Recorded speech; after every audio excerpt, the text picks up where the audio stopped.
నమస్కారం. హరిప్రియ భక్తి ఛానల్కి స్వాగతం.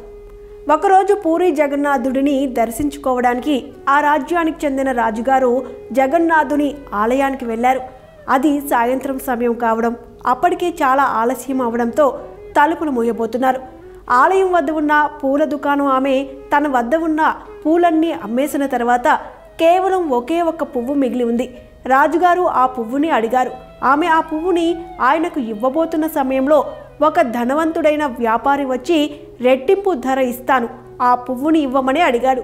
దీంతో వారిద్దరి మధ్య పువ్వు కోసం వేలం ప్రారంభమైంది.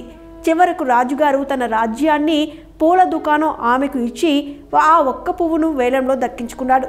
పువ్వును జగన్నాథుడికి అర్పించి అదే గుడిలోని మండపంలో సామాన్యుడిలా పడుకున్నాడు.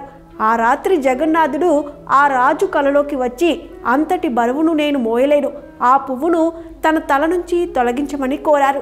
అప్పుడు ఆ రాజు జగన్నాథుడిని, స్వామి, ఈ సృష్టి మొత్తాన్ని చిటికిన వేలుతో ఎత్తగల మీకు ఈ పువ్వు ఎందుకంత భారమైంది అని అడిగాడు. అప్పుడు జగన్నాథుడు, రాజా, నేను ఈ మొత్తం సృష్టిని ఎత్తగలను, కానీ నీ భక్తి యొక్క బరువును నేను మోయలేను.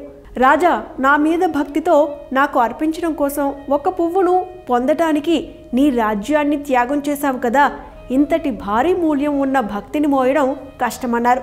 రాజ్యం లేని నీవు రేపు ఎలా బతుకుతావు అని కూడా ఆలోచించకుండా కల్మషం లేని భక్తితో నన్ను ప్రసన్నం చేసుకున్నావు. నీ భక్తికి చాలా సంతోషంగా ఉంది, వెళ్ళి నీ రాజ్యాన్ని నీవే ఏలుకో అని చెప్పి ఆ జగన్నాథుడు మాయమైపోయారు. భగవంతుడికి కావాల్సింది కల్మషం లేని భక్తి ఒక్కటే.